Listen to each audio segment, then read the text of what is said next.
नमस्कार। आज हमारे साथ है शहर की वो एक शख्सियत कहना चाहिए जिन्हें आज की डेट में प्रियंका जी, जो कि मेरी एक बहुत पुरानी मित्र भी हैं और साथ ही साथ इनके साथ कुछ ऐसी फिटनेस की भी यादें जुड़ी हैं जो शायद ये भी इन्हें भी याद होगा। आज की डेट में प्रभाश्री को किसी परिचय की जरूरत नहीं। एक ऐसा नाम जो शायद फोन उठाओ स्क्रॉल करो तो सबसे पहले व्हाट्सएप पे स्टेटस इनका दिखता है सुबह सुबह। हम सभी इनके बेहतरीन गानों को जरूर सुनते हैं और साथ ही में कुछ कुछ कनेक्ट भी करते हैं यार। हाँ यार, अच्छी यादें हैं। So welcome, thank you so much Priyanka ji अपना कीमती समय देने के लिए। सबसे पहले थैंक आपसे यू सो रिक्वेस्ट मच। करेंगे कि प्लीज अपने बारे में कुछ बताइए। सबसे पहले मैं आपको नमन करती हूँ, आपके इस प्रयास को नमन करती हूँ and thank you so much for having me here. मैं अपना परिचय क्या बताऊँ, परिचय देने लायक मेरी कोई शख्सियत नहीं है, लेकिन जो आपने कहा वो मुझे लगता है काफ़ी ज़्यादा ही कह दिया मेरे बारे में। बहुत ही मामूली सी मेरी बस यही पहचान है कि मैं प्रियंका गीत के नाम से जानी जाती हूँ और लिखना मेरा शौक़ है, गाना भी मेरा शौक़ है। बस यही सब करते रहते हैं। जी बिल्कुल, शौक है तो शख्स है। कहीं बहुत पहले ये लाइन सुनी थी हमने। अगर आज हमारे अंदर कुछ शौक बाकी है तभी एक वो शख्स बाकी है, वरना बिल्कुल सही जिंदगी बात की है। भागा दौड़ी में तो हम सभी दौड़ रहे हैं। बिल्कुल। एक बहुत जेन्युइन सा सवाल आता है जब किसी महिला किसी लड़की के बारे में बात करते हैं, खासकर जिसके बच्चे भी हों, भरा पूरा परिवार हो। तो एक क्वेश्चन आता है, प्रियंका, परिवार और काम, क्या समन्वय है इन तीनों का आपकी जिंदगी में और कैसे मैनेज करती हैं तीनों? आज की डेट में जहाँ हूँ मेरे लिए मैनेज करना पहले के कंपैरिजन में बहुत आसान हो गया है, लेकिन शुरू से ऐसा नहीं था क्योंकि कभी मेरे बच्चे भी बहुत छोटे थे जब मैंने शुरुआत की थी।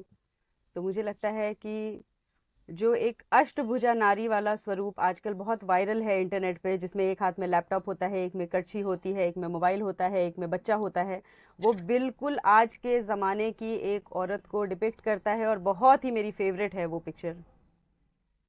बिल्कुल बिल्कुल। एक और सवाल, कविता और किताबें, ये इसको आपके काम का हिस्सा माना जाए या फिर आपके शौक का?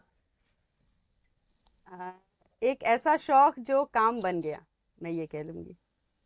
Very diplomatic. बिल्कुल। ये बहुत जरूरी है ये समझना हम सबके लिए कि जरूरी नहीं है कि डिग्रियों को लेकर के ही काम किया जा सके। हम अपने शौक, अपने पेश, अपने पैशन को भी अपना काम बना सकते हैं, राइट? बिल्कुल, बिल्कुल, और वो बन जाए तो ज़िंदगी ज़्यादा आसान और मधुर हो जाती है, ऐसा मेरा मानना है। जी thank you so much Priyanka ji. ये एक मोटिवेशन है उन महिलाओं के लिए जो कहती हैं कि अरे पढ़े लिखे बहुत कुछ है लेकिन क्या करें, समय नहीं मिलता है, बच्चे छोटे हैं, भरा पूरा परिवार है। तो आप इस अपने बात के शौक जवाब में को। मैं हाँ, इस बात के जी जवाब जी में जी मैं ये कह सकती हूँ कि दिन सभी के पास 24 घंटे का ही होता है। अब उसमें आप किन चीज़ों को कैसे मैनेज करना चाहती हैं, वो आपके ऊपर ही निर्भर करता है। जी जी बिल्कुल बिल्कुल। हम सभी प्रयास कर रहे हैं खुद को एक स्थिरता देने की, पर जिस जगह पर है हम सब, काशी, जो अपने आप में स्थिर और अस्थिर का समन्वय है, कहना चाहिए, शायद शायद ये कहना उचित होगा। बिल्कुल उचित है। तो अस्थिर है तभी तो जीवन है, जब स्थिर हो जाएंगे तो मृत समान ही तो है। बिल्कुल। हम एक और क्वेश्चन है आपसे मेरा, प्रभाश्री और आप कैसे एक्सप्लेन करेंगे इसको, क्या है ये प्रभाश्री और आपके साथ इसका क्या संबंध है? मीन्स क्या है ये दोनों का, प्रियंका और प्रभाश्री क्या है ये? बहुत ही संक्षेप में कहूँ, क्योंकि बहुत ज़्यादा समय ना लेते हुए अगर कहूँ, तो मेरे स्वर्गीय पिताजी के नाम पर मैंने नामकरण किया था प्रभाश्री। और उस वक्त मेरी माँ ने कहा कि श्री प्रभा क्यों नहीं, क्योंकि श्री प्रभा शंकर अवस्थी उनका नाम है। तो क्यों मेरे मन में आया मुझे पता नहीं, ईश्वर की ही प्रेरणा से चीज़ें होती हैं। और उन्होंने कहा कि श्री प्रभा, मैंने कहा नहीं, प्रभाश्री। और आज जब स्वर्गीय पिताजी की स्मृति में जो काम आरंभ किया था और अब हाल में जब मेरी माँ नहीं रही हैं, तो मुझे लगता है कि उस प्रभाश्री में श्री शायद मेरी माँ का ही नाम रहा होगा जो मैंने आगे लगा दिया। तो मेरे लिए इस लिहाज से प्रभाश्री मतलब मेरे माता पिता। बहुत ही अच्छा कहा है आपने। जब तक ये नाम है, वो है या नहीं है, पर उनका आशीर्वाद है। बिल्कुल, और उनके नाम को जीवित रखने का ही एक प्रयास है प्रभाश्री के माध्यम से। तो जो कर सकती हूँ थोड़ा बहुत वो करती हूँ इस दिशा में। नहीं, बिल्कुल बिल्कुल, आपकी कविताएं, आपके सारे थॉट्स पढ़ते रहते हैं, देखते रहते हैं। और थैंक यू सो मच इस इनिशिएटिव के लिए। ये सिर्फ आपने अपने माता पिता के लिए या अपने लिए नहीं किया है, हम सब हम सब के लिए, आने वाली जनरेशन के लिए किया है। कि ये एक मिसाल है कि सिर्फ डॉक्टर, इंजीनियर या किसी पद पर जाकर के माँ बाप का नाम रोशन नहीं कर सकते। अगर दिल में आपके रोशन करने का कोई पॉइंट है कि यार कुछ तो कर ले कि माँ बाप को नाम जिंदगी भर याद कर सके, बहुत सारे रास्ते हैं, जिसका एक साक्षात एग्जाम्पल है प्रियंका जी। देखिए, समझिए, सीखिए। बहाने करेंगे तो बहाने तो बहुत हैं, रास्ते बिल्कुल सही ढूंढने हैं बात तो है। निकलना पड़ेगा। बिल्कुल। बिल्कुल। एक और क्वेश्चन करना चाहेंगे प्रियंका जी? बच्चे, परिवार, कविताएं, किताबें, घर, drawing room, lobby, kitchen, Priyanka, Priyanka के बाल, प्रियंका की बिंदी, कैसे सब कुछ कैसे मैनेज करती है, कैसे? बहुत सारी महिलाएं हैं, सुबह मैक्सी में तैयार होती हैं और शाम की रात 10-12 बज जाते हैं, रात हो जाता है, कहती है समय ही नहीं मिलता है। कैसे मैनेज करती है? प्लीज एक मैसेज साथ में चाहेंगे इसके। मैं इसमें दो चीज़ें कहूँगी। पहला तो ये कि मैंने कभी कहीं पढ़ा था, स्वामी विवेकानंद जी ने कहा कि जो हमेशा व्यस्त रहता है वो दरअसल व्यस्त नहीं, अस्त व्यस्त रहता है। तो उसे थोड़ा सा इस चीज़ का मनन करने की आवश्यकता है। और दूसरी बात, जब हम एक पुरानी कहावत है, the grass is greener on the other side. तो जब हम दूर से एक दूसरे को देखते हैं तो हमें सभी में परफेक्शन नज़र आता है, क्योंकि हम अपने इम्परफेक्शंस को देख रहे होते हैं लेकिन सामने वाले के सिर्फ परफेक्शंस को देख रहे होते हैं। तो अगर आपने इतनी सारी चीज़ें जो मेरे नाम के साथ जोड़ी हैं तो कहीं कुछ मुझसे भी छूटता ही होगा। सब कुछ करना कभी भी संभव नहीं है। मैं कहती हूँ जीवन के जो पल हैं, जो घटनाएं हैं, जो चीज़ें हैं, वो कंचों जैसी हैं। जब उन्हें बिखेर दिया जाता है और आप हर संभव कोशिश कर लीजिए कि मैं सारा समेट लूँ, आप नहीं समेट सकते। तो बहुत ही प्रैक्टिकल हो जाइए और आप ये सोच लीजिए कि किन कंचों को आप समेट के सहेजना चाहते हैं, उनको समेट लीजिए, सहेज लीजिए। लेकिन उस दौरान ये ज़रूर याद रखें, आपने विशेष करके जो कहा कि जो महिलाएं सारा दिन बीत जाता है और कुछ करना चाहती हैं या नहीं चाहती हैं, तो उनके लिए मैं ये ज़रूर कहूँगी, आप कुछ भी कीजिए पर ऐसा कीजिए कि आप एक रास्ता बना सकें अपनी बहुओं के लिए, अपनी बेटियों के लिए, जिस पर वो बेधड़क आगे बढ़ सकें आपके पद चिन्हों का अनुसरण करते हुए। आखिर किसी ने तो पहली आवाज़ उठाई होगी घर से बाहर निकलने के लिए।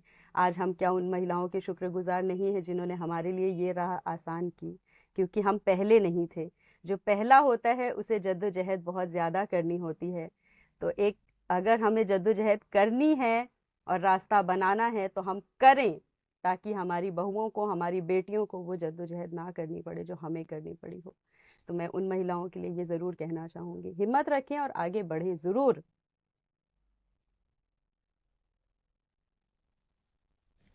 बहुत सही कहा आपने कि किसी ने तो पहली बार कोशिश की होगी, उसे कितनी मुश्किल हुई होगी, तो हमारे लिए तो फिर भी आसान है। बिल्कुल। एक और सवाल है, शायद कह सकते हैं हम सबके जीवन में वो समय बड़ा आता है, और बड़ा ही इंपॉर्टेंट सवाल है पर्सनली मेरे लिए, बिकॉज इतने सारे फील्ड्स में रह चुके हैं तो कहीं ना कुछ छूट ही जाता है। सवाल है मेरा, कोई पल ऐसा है जीवन का जब लगता है कि काश उस वक्त हम वहां होते? कुछ ऐसा कभी, चाहे वो खुशी के पल हो या गम के पल हो या कुछ मेमोरेबल हो, कभी ऐसा लगता है कि काश यहाँ ना हो के उस वक्त वहां होते? जहाँ से बैठकर ये साक्षात्कार कर रही हूँ शायद नहीं लगता, लेकिन जब 19 वर्ष की थी तब लगता था, और बहुत लगता था, बहुत पीड़ा थी मेरे मन में। अ, मैं इस सवाल के लिए हालांकि बहुत तैयार नहीं थी, लेकिन आपने पूछा है तो मैं, मुझे लगता है ये मोदी जी के तर्ज पे जाके कहूँगी कि यही समय है, सही समय है और मैं इसका जवाब दे ही दूँ। जब मेरे पिताजी का देहांत हुआ, मैं उनके साथ नहीं थी, किन्हीं कारणों से नहीं थी, और वो बहुत बड़ा अफ़सोस रहा मेरे जीवन में। मुझे बहुत बड़ी पीड़ा रही उस बात की। मुझे लगता था 19 वर्ष की आयु में कि मुझे वहाँ होना चाहिए था, लेकिन अतीत से हमेशा सबक सीखना चाहिए और वर्तमान को उसी आधार पे गढ़ना चाहिए। इसलिए मैंने अपनी माँ के साथ भरपूर से भी अधिक भरपूर समय बिताया, ताकि मुझे कभी कोई अफसोस ना रहे, अपनी माँ के साथ बिताए हुए समय को लेकर कहीं कोई कमी ना लगे। बाकी कमी तो रह ही जाती है, कितना भी कीजिए तो भी कम ही लगता है। लेकिन हाँ, मुझे ये संतोष है अपनी माँ के विषय में जितनी असंतुष्टि रही अपने पिताजी के विषय में। बस यही कह सकती हूँ।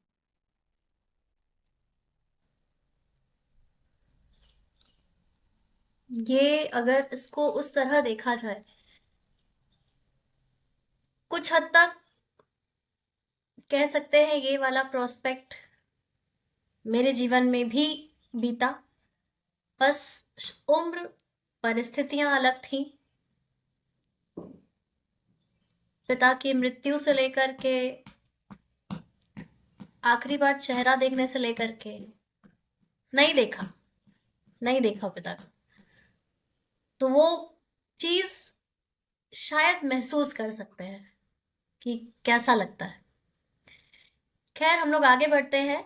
हम एक और सवाल है प्रियंका जी, किताबों के बारे में सुना है, कुछ 18 किताबों का कुछ किस्सा है। क्या है ये 18 किताबों का किस्सा? इसके बारे में प्लीज जानना चाहेंगे। उन 18 किताबों का जो किस्सा है, उसके पहले मैं ये बता दूं कि 5 साल मेरे प्रकाशन को अभी फरवरी में हो जाएंगे। 5 फरवरी को मैंने प्रकाशन आज से 5 साल पहले आरंभ किया था, और अब तक हम 100 से अधिक किताबें प्रकाशित कर चुके हैं 5 सालों में। तो अब हम फरवरी में 18 किताबों का एक कार्यक्रम में हमारा विमोचन का कार्यक्रम निर्धारित हुआ है, जिसमें 18 किताबों का विमोचन एक साथ होना तय हुआ है। और जब मैं इस विषय में जो हमारे मुख्य अतिथि होने वाले हैं उनसे मिली थी, तो वो मुझसे कहते हैं कि पिछली बार जो कर ली थी उसमें से कितनी है इसमें। मैंने कहा उसमें से एक भी नहीं है, सारी नई है। तो वो हैरान हो गए मेरे लिए। उस हॉल में उपस्थित सभी लोगों ने बहुत ज़ोर से तालियां बजाईं। ऐसे कुछ कुछ पल जीवन में ईश्वर की कृपा से मिल जाते हैं। तो मैं थोड़ी भावुक भी थी और गौरवान्वित भी थी। 18 किताबों का बस यही किस्सा है कि अगले महीने आप सबके सामने 18 नई किताबें आने के लिए पूरी तरह तैयार हैं। बहुत बहुत बधाई हो इस चीज के लिए, कहना चाहिए एक ये माइलस्टोन है प्रभाश्री का।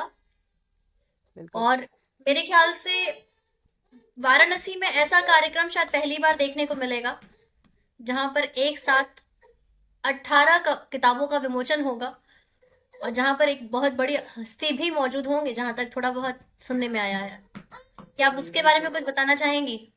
मैं हाँ जी, बिल्कुल। पिछली बार भी हमारे कार्यक्रम में मुख्य अतिथि माननीय समीर अंजान जी थे, बॉलीवुड के गीतकार हैं। हम सभी उनके गानों को सुनकर बड़े हुए हैं। विशेषकर जो हमारी पीढ़ी है, उसने तो मुझे लगता है 10 में से 10 फिल्मों में और 10 में से 9 गानों में उन्हीं के लिखे हुए शब्दों को गाया, गुनगुनाया, सुना है। तो हम सभी के दिलों में उनके लिए बहुत जगह रही है। और साथ ही साथ जब मैं उनसे मिली एक साहित्यकार के रूप में अपने पिछले कार्यक्रम में, तो ना सिर्फ मेरा बल्कि मेरे कार्यक्रम में आए हुए जो भी अन्य साहित्यकार थे, उन सबका ये कहना था कि उस शिखर पे जाने के बाद भी अगर व्यक्ति इतना ज़्यादा सुगम, सरल और इतना इजी गोइंग है, तो वाकई काबिले तारीफ है उनकी शख्सियत। तो सभी ने कहा कि दिल अभी भरा नहीं, फिर से समीर जी से मिलने की इच्छा है। तो मैंने कहा बस ठीक है, और उसी में प्रयास कर लिया। ईश्वर की कृपा से संभव हो गया। तो बहुत जल्द वो हमारे मंच पर होंगे। चलिए, बहुत बहुत बधाई हो इस चीज के लिए। बहुत आभार। इतना सब कुछ, सेलिब्रिटी प्रियंका अग्निहोत्री गीत और उनके बच्चे मिले हैं आपसे, बाप के बच्चों से बड़े ही सिंसियर हैं। अपने बच्चों के बारे में कुछ बताइए। मेरे बच्चे ना सिर्फ मेरा गौरव हैं, ईश्वर की मुझे बहुत ही खूबसूरत भेंट है, बल्कि अ, मैं ये कहूँगी कि मेरी बेटी तो अभी छोटी है, बेटा कॉलेज में है। तो एक जो मेरा अर्ली एज वाला जो ग्रोइंग पीरियड था, जब मैं भी बड़ी हो रही थी और मेरा बच्चा भी बड़ा हो रहा था, हम साथ साथ अपनी अपनी उम्र के फेज़ में बड़े हो रहे थे। तो हम दोनों ने एक दूसरे को बहुत एक्सप्लोर किया, तो उसके साथ मेरा उस लिहाज से बड़ा जुड़ाव है। और जो दूसरी है, मैं उम्र के एक ऐसे पड़ाव पे हूँ जहाँ उम्र काफ़ी आगे बढ़ रही है, लेकिन वो मुझे बड़ा होने नहीं देती, वो मुझे बच्चा बनाए रखती है। तो मुझे लगता है कि जब मैं खुद बचपने में थी और माँ बनी, तब एक बच्चा, और अब जब मैं मिडिल एज में हूँ और उस वक्त मेरी एक छोटी सी बच्ची है जो बड़ी हो रही है, 12 साल की है अभी। तो लाइफ के दो अलग अलग फेज़ में दो अलग अलग अनुभव, और बहुत ही खूबसूरत दोनों बच्चे मेरे दो हाथों जैसे हैं, मेरी दो आँखों जैसे हैं, मेरे बड़े दुलारे बड़े प्यारे हैं। और मैं साथ ये यहाँ ज़रूर बताऊँगी कि दोनों बहुत ही ईश्वर की कृपा से ज़िम्मेदार हैं। मुझे लगता है शायद जब माएँ वर्किंग होती हैं, हालांकि मैं हमेशा कहती हूँ कि हर एक औरत वर्किंग वुमेन होती है, चाहे वो घर पे काम करे या बाहर करे, लेकिन वर्किंग सभी होते हैं, नॉन वर्किंग कोई महिला नहीं होती इस दुनिया में, चाहे घर में हो या बाहर। लेकिन फिर भी मैंने कहा कि जो वर्किंग वुमेन होती हैं, उनके बच्चे स्वतः मुझे लगता है काफ़ी अपनी जिम्मेदारियों को संभालना सीख जाते हैं। तो उन्होंने भी सीखा है, इसके लिए मैं बहुत गर्व महसूस करती हूँ अपने दोनों बच्चों को बड़ा होते हुए देखकर। बहुत अच्छा लगा जानकर, क्योंकि कहीं ना कहीं एक महिला की जिंदगी में बच्चों का बहुत बड़ा हिस्सा होता है। फिलहाल मेरी बिटिया रो रही है, हम उसको भी ऐड करना चाहेंगे इस वीडियो में, आप ज़रूर। सबको मिलवाना चाहेंगे।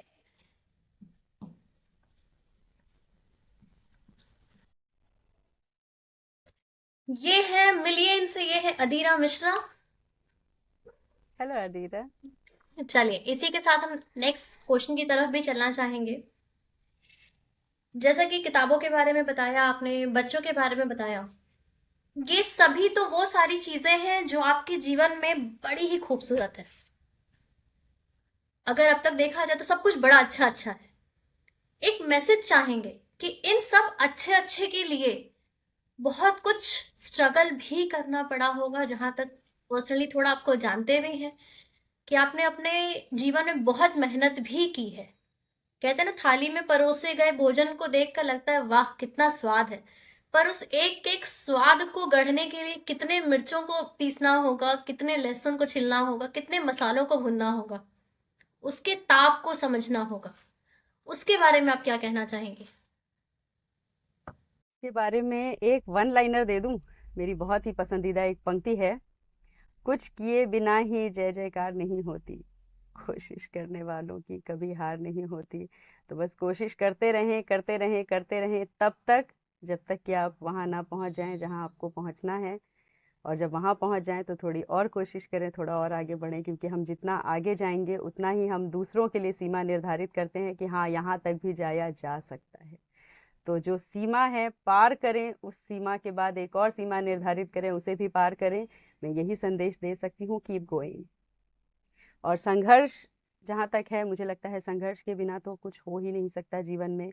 हमारे ऊपर है, मेरी माँ हमेशा कहती थी कि ज़िंदगी जब रगड़ेगी घिसेगी तो ये हमारे ऊपर है कि हम निखर जाएं या बिखर जाएं। अगर निखर गए तो हीरा बन के कुंदन बन के चमकेंगे दमकेंगे, और अगर बिखर गए तो कौड़ी के मोल रह जाएंगे। तो टूटे नहीं, बिखरे नहीं, बस निखरने की दिशा में आगे बढ़ते चले जाएं। जितना जितना ज़िंदगी रगड़े उतना उतना ईश्वर का आभार करें कि आप मुझे उतना ही चमकाने की तैयारी में है लगता है, और मैं भी हीरा बन के दमक के दिखा ही दूंगी। क्या बात है! प्रियंका गीत ये है जिसके कण कण में कविता है। एक मैसेज चाहेंगे, बहुत सारे दोस्तों की मेरी शादी है आगामी महीनों में, शादियों का महीना शुरू हो गया है, जो मेरी ही तरह झल्ली रह चुकी हैं, बहुत सारे फील्ड्स में दौड़ चुकी हैं, बहुत कुछ काम जीवन भर किया है, जिनके माँ बाप ने ऐसे पाला है कि हम बेटी नहीं है, हम बेटा है, जस्ट गो ऑन। अब नाउ वो एक ऐसे जीवन में बनने जा रही है जहां बहुत सारी सीमाएं सिंदूर के साथ आती हैं, और वो अभी से हिम्मत हार गई हैं कि अब तो हमारा करियर यहीं खत्म। तो उनको आप क्या मैसेज देना चाहेंगे, और साथ में उन महिलाओं को भी जो कहते हैं कि अरे बच्चे हैं, छोटे हैं, क्या कर सकते हैं, तो प्लीज प्लीज एक मैसेज जरूर चाहेंगे। के लिए मैं मैसेज पहले तो ये दे दूं कि शादी के बाद जब सरनेम बदलता है और आप मिसेस XYZ कहलाती हैं, तो ये हमेशा याद रखें कि आपका एक फर्स्ट नेम भी है मिसेस XYZ के साथ आप एक ABC भी हैं, उसको कभी ना छोड़ें। अपने सरनेम को एम्ब्रेस कीजिए, सजा लीजिए, उस पर गर्व कीजिए, लेकिन अपना जो फर्स्ट नेम है उसको कभी भी छोड़िएगा मत। ये हमेशा याद रखिएगा। और साथ ही साथ आपने कहा कि बच्चे छोटे हैं।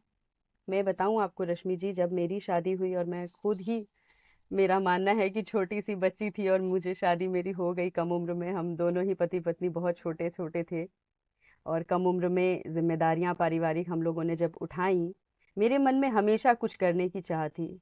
जब मैं घर के भीतर थी, हम सभी के जीवन में एक वो हाउस वाइफ वाला दौर होता है जब हम घर के दायरे के भीतर घर की चीज़ों को संभालते हुए क्या कर सकते हैं और क्या नहीं सोचते रहते हैं। उस वक्त मैं ऑनलाइन सुबह 3 बजे उठ के फॉरेन के स्टूडेंट्स को ट्यूशन पढ़ाती थी, रात में 2:30 बजे उठ करके मैं कंटेंट राइटिंग करती थी। लेकिन मुझे ये था, क्योंकि मुझे पता था कि दिन भर एक बच्चा गोद में लेके मैं घर के काम ही निपटा लूँ बहुत बड़ी बात है, मैं और कुछ भी नहीं सोच पाऊंगी। तो हम सभी के पास 24 घंटों का समय होता है, और अगर आप वाकई में शिद्दत से अपने लिए कुछ करना चाहती हैं तो कुछ वक्त आप जरूर निकाल सकती हैं। नींद के घंटे घटा दीजिए। ये तो बहुत बड़ा कंडीशन रख दिया है प्रियंका जी ने, नींद के घंटे घटा दीजिए। हाँ बिल्कुल। एक्चुअली ये कहा गया है, हमारे हर सांस्कृतिक किताबों को उठा लो या धार्मिक ग्रंथों को उठा लो, उन सब में यही है कि जितनी जल्दी हम सो के उठेंगे, कह लो कि उतना घंटा हमें प्लस ऑन मिल जाता है। बिल्कुल, और गाइस, कुछ ऐसे एक्स्ट्रा घंटे मिलते हैं जब बाहरी कोलाहल नहीं होता है और आप बिल्कुल पूरी तरह से आपका अपना जो मी टाइम, जो महिलाएं तलाश करती हैं कि मुझे मी टाइम नहीं मिलता है घर परिवार बच्चों में, वो मी टाइम आप शायद सोकर गुजार रही हैं। तो ज़रा उसको आप इंट्रोस्पेक्ट कीजिए और निकाल लीजिए अपने लिए।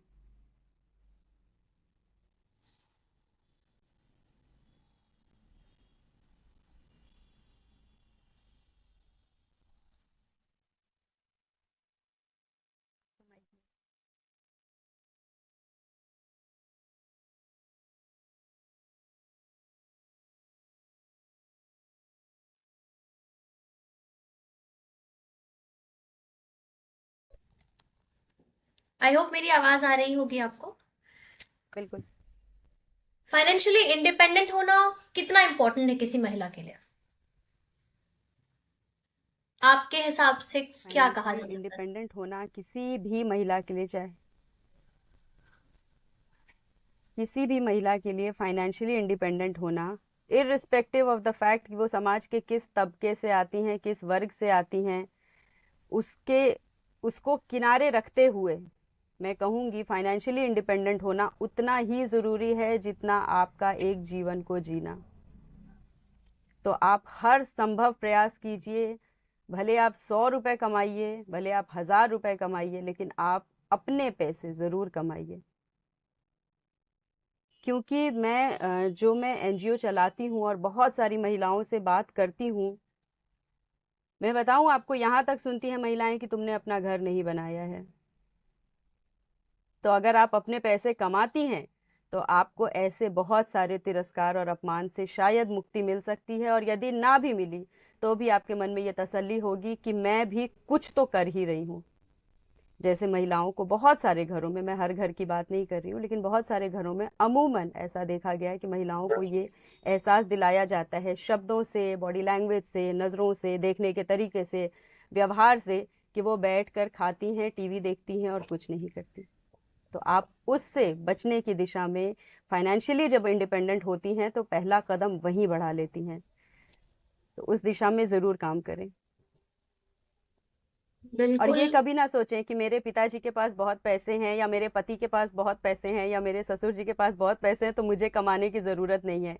आप घर की दाल रोटी चलाने के लिए भले ना कमाने की ज़रूरतमंद हो, अपना नाम कमाने के लिए, सम्मान कमाने के लिए पैसे ज़रूर कमाएं।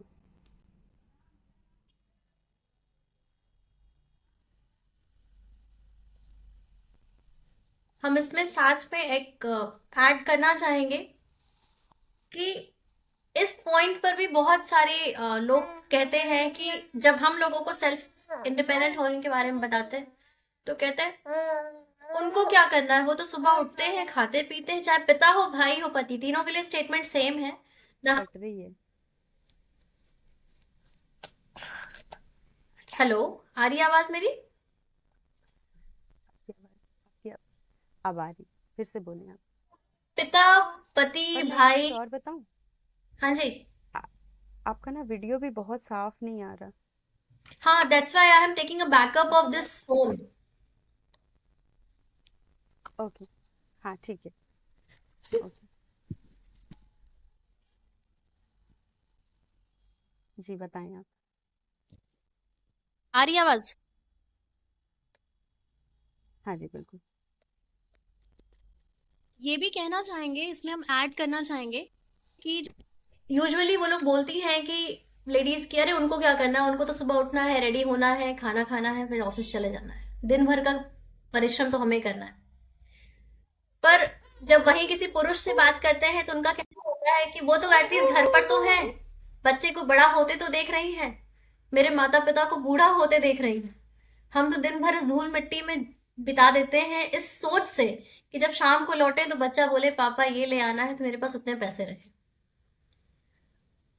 तो उठो, सोचो, समझो। दोनों ही अपने जीवन में जद्दोजहद कर रहे हैं, दोनों ही अपना नाम बनाने के लिए परिश्रम कर रहे हैं। तो कंपटीशन शायद कहना गलत होगा, एक दूसरे के पूरक बन के चलना ज्यादा बेहतर होगा। क्या कहना चाहेंगी इस बात पर?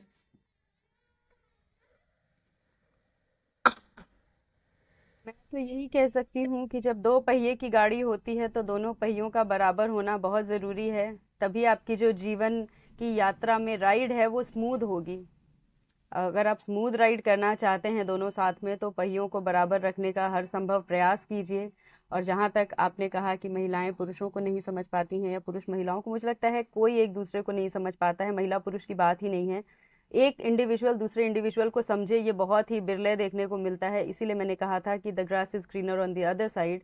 क्योंकि हम जब दूर से देखते हैं तो हमें दूर के ढोल हमेशा सुहावने नजर आते हैं, और जो अपने पास होती हैं वहाँ कमियां इम्परफेक्शन सब दिखते होते हैं। Thank you so much Priyanka ji, आपका कीमती समय जो आपने दिया।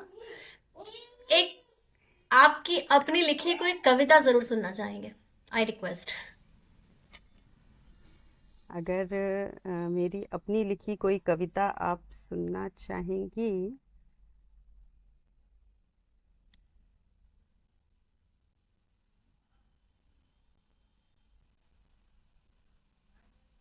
ठीक है।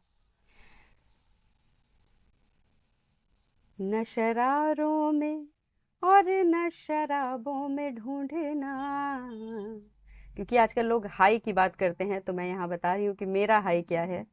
न शरारों में और न शराबों में ढूंढना, ढूंढना मुझे अगर तो किताबों में ढूंढना। कर सको जो मेरे हर्फ याद सारे, कर सको जो मेरे हर्फ याद सारे, धुन मेरे गीत की रबाबों में ढूंढना, ढूंढना मुझे अगर तो किताबों में ढूंढना। और मेरे बहुत सारे मित्र कहते हैं कि तुम जब इस गोले में नहीं होती हो तो किताबों के गोले में पाई जाती हो। तो मैं ऐसे ही डायमेंशन शिफ्ट करते रहती हूँ यहाँ से वहाँ। और मैं आपको बहुत बहुत आभार कहती हूँ आदरणीय रश्मि जी कि आपने मुझे यहाँ मौका दिया अपनी कुछ बात कहने के लिए। और साथ ही साथ आपको बहुत बहुत बधाई, बहुत सारा प्यार मेरा। मैं हर उस महिला को बहुत सारा प्यार देना चाहती हूँ जो गोद में बच्चा लेकर काम करती हैं, घर चलाती हैं, अपना नाम बनाती हैं, अपने पति के साथ कंधे से कंधा मिलाकर खड़ी होती हैं। वाकई में महिला अष्टभुजा के रूप में काम करती है इस समाज में। और एक नहीं अनेकों महिलाओं को ऐसे करते हुए हम सभी देखते हैं। बस ज़रूरत है एक दूसरे को ऐसे ही प्यार देने की और सराहना देने की, क्योंकि उसकी थोड़ी कमी नज़र आती है। तो इसीलिए मैं चूकती बिल्कुल नहीं हूँ। तो आपको मेरा बहुत सारा लव यू है। ऐसे ही आगे बढ़ते रहिए। आपका बच्चा भी जब देखेगा कि आप कैसे काम कर रही हैं, आगे बढ़ रही हैं, तो वो एक अलग ढंग का इंसान बनकर बड़ा होगा। निश्चित रूप से ये मेरा अनुभव है, आप देखिएगा। तो बहुत बहुत आभार आपको। Thank you so much Priyanka ji. आज तक जितना कुछ सीखा, जितना कुछ समझा, उस सफर में सभी गुरुओं का और आप बड़ों के आशीर्वाद से ही सीख रहे हैं और समझ रहे हैं। और शायद किस्मत से पति परिवार सब इतना अच्छा मिला है। पर कहते हैं ना लोग, उस अच्छाई को कभी कभी महिलाएं बहुत उसको भी अपनी कमजोरी बना लेती हैं। पर सारे नेगेटिव चीजों में से ही देखो थोड़ा थोड़ा कुछ कुछ पॉजिटिव होता है, ढूंढो। जैसे कि life as a life coach हम जब लोगों को समझाते हैं कि अट्रैक्ट करो, वो बोलो जो चाहिए। हमने कभी नहीं सोचा था कि एक फ्रेम में रश्मि होगी और एक फ्रेम में प्रियंका जी होंगी। कभी नहीं, ऐसा कोई प्लान आउट नहीं था। बिकॉज ऊपर बैठा है वो जो लिख रहा है सारे प्लानर्स, और वो हमसे बड़ा प्लानर है। तो डोंट प्लान, सिर्फ करो। करो, दूसरों को फोन करके एब्सोल्युटली। या रील्स के माध्यम से या यूट्यूब के माध्यम से अपने दुख को सांत्वना मत दो। उस दुख का निवारण ढूंढो, रास्ते ढूंढो। ये भी एक हाउसवाइफ है, इनके भी बड़े प्यारे से 2 बच्चे हैं, एक भरा पूरा परिवार है। और जब ये कर सकती हैं तो हम और आप तो प्रयास कर ही सकते हैं। कोशिश करते हैं। और इसी के साथ आपने समय दिया उसके लिए बहुत बहुत धन्यवाद। Thank you so much Priyanka ji. एक रिक्वेस्ट आप सबसे भी करेंगे, वीडियो को लाइक कीजिएगा। प्रियंका जी के 18 किताबों का हम सबको इंतजार है, उसको भी फॉलो कीजिएगा। प्लीज जरूर फॉलो कीजिएगा प्रियंका जी की आईडी को, ताकि हमें लेटेस्ट न्यूज मिलते रहे कि ये और क्या क्या कर रही है अपनी लाइफ में। और साथ ही प्लीज चैनल को सब्सक्राइब कीजिएगा, फॉलो कीजिएगा, और अपने सजेशंस कमेंट्स मेल के थ्रू बिल्कुल भेजिए। स्वागत है आपके सजेशंस का। Thank you so much, thank you so much Priyanka ji.